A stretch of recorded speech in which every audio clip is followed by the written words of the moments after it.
پاسێکدا و دایک و خوشکەکانی و خەڵکانێکی زۆر لە ژن و منداڵ و پیر با چەندین پاسی داپۆشرا و دەگوازرێتەوە. یاچیە کە تەواوی دانیشتوانەکەی کوردنشین و دەکەوێتە باشووری خۆرئاوای کەرکووک بە دووری 11 کیلۆمەتر. یعنی ڕۆحی خۆمان نەمانەزانی چیمان بەسەرا دێ و چیمان بەسەرهێنان. من سێ مناڵم پێ بوو، دانێکیان باوشم بوو، دانێکیان باوش باوکێڕم بوو.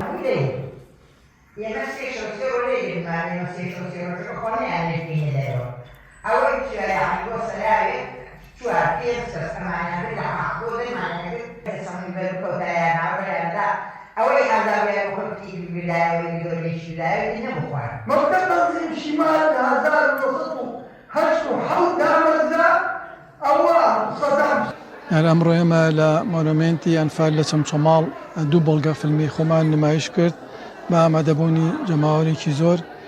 ئەو بەڵگە فیلمانە باس لە ئازار و کێشە و مەعاناتەکانی ئەو زیندانیانەیە کەوا ڕۆژانێک زیندان بوونە لە تۆپزاوە و یاخود لە نوگرە سەلمان.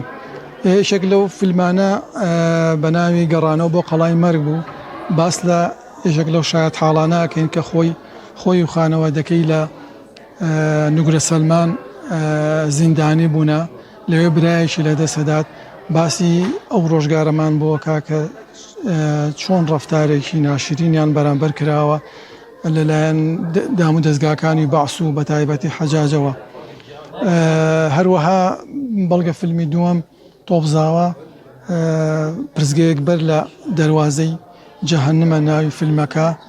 ئەم فیلمە باس لە سەربازگەی کۆنی تۆپزاوە کە ئەو شوێنێکەوە کۆکردنەوە و وێزگەی یەکەمی ئەنفالکراوان بووە.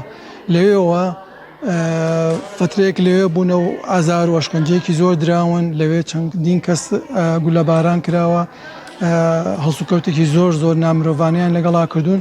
لەوێ شۆ بەرە و خواروی عێراق و نوگرە سەلمان و بیابانی عەرعەر و سەماوە براون و لەوێش زیندە بەچاڵ کراون بەداخەوە.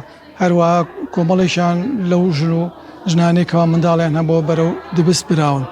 ئێمە ئەم فیلمانە زیاتر بۆ ئەوەیە کە بڵین ئەنفال هەمیشە لە یاد و بیرەوەریمانە زیندووە و لەبیر ناکرێت و گرنگە ئێمە لە ڕووی لە بواری فیلمسازیەوە لە بواری سینەماوە ئێمە کەیسی ئەنفال بەناوخۆ و بە جیهان بناسێنین، وا بکەین کە ئەنفال بە جینۆساید بناسرێنێت.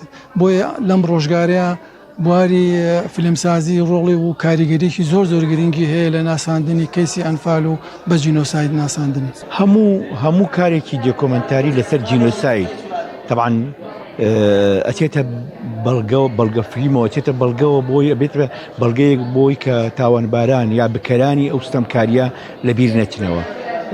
هەردوو ئەم بەڵین فیلمە بەڵگەنامەیە کە بەراوردەکەی بە فیلمە بەڵگەنامەیەکانی لەسەر ئەرمەن کراوە، لەسەر قوربانیانی شوێنی ترکراوە کە ئەکرێ بڵین ڕاستە ئێمە لە کوالیتی و لە توانای مادی و توانای کامیرا ئەوانە ڕەنگە کەم و کورتیمان هەبێ، بەڵام لە ئاستی ئیشکردنە، لە ئاستی ژێڕانەوەی ئازارە، لە ئاستی نیشاندانی خەم و مەینەتینەتەوەکەیە بەکارێکی زۆر باشە و دەبێت بەردەوامی هەبێ.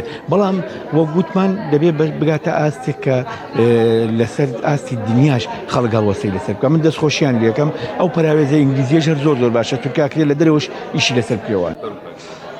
بەڵێ بەڕاستی من سەرەتا دەستخۆشی لە کاک سەید و کاک هێمن دەکەم بۆ دەرهێنانی ئەم دوو کورتە فیلمە، چی لەسەر تۆپزاوە چی لەسەر قەڵای نیگە سەلمان.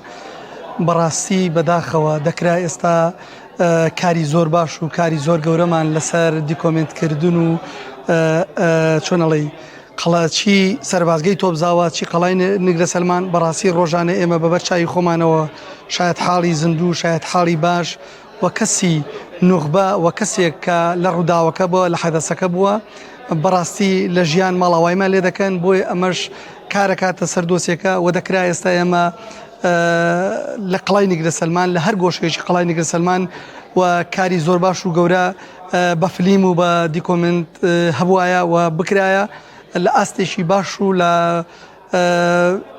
چۆنەڵی لە ئاستی جیانیەکان و فیلمی گەورە و باش لەسەر قەڵای نیگرە سەلمان و سەربازگەی تۆبزاوە هەبووە چونکە ڕۆژگارێک ئێمە وای لێ هاتووە بەداخەوە وای لێ هاتووە ئێمە ئێستا بەدوای کەسی دووەما بگەڕین چونکە کەسی یەکەمەکانمان زۆر کەم بۆتنەوە بۆیە ئەمەش کاژ لە بە جینۆساید ناساندنی کەسی ئەنفال دەکات.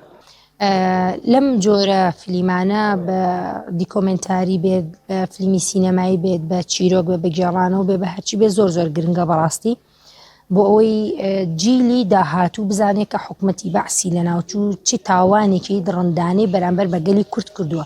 ئێستا من خۆم لە ماڵە مناڵەکانم دائانێم بۆیانە گێڕمەوە چکە من خۆم ڕزگاربوویەکی ئەو شاڵاوی ئەنفالم دایانێنم بۆیانە گێڕمەوە چیرۆکە کە چیمان بەسەر هاتووە چۆن باوکم ئەنفال کراوە نەگەڕاوەتەوە جا بۆ ئەم جۆرە فیلمانە زۆر پێویستە هەم بۆ بە جینۆساید ناساندنی تاوانی ئەنفالیش.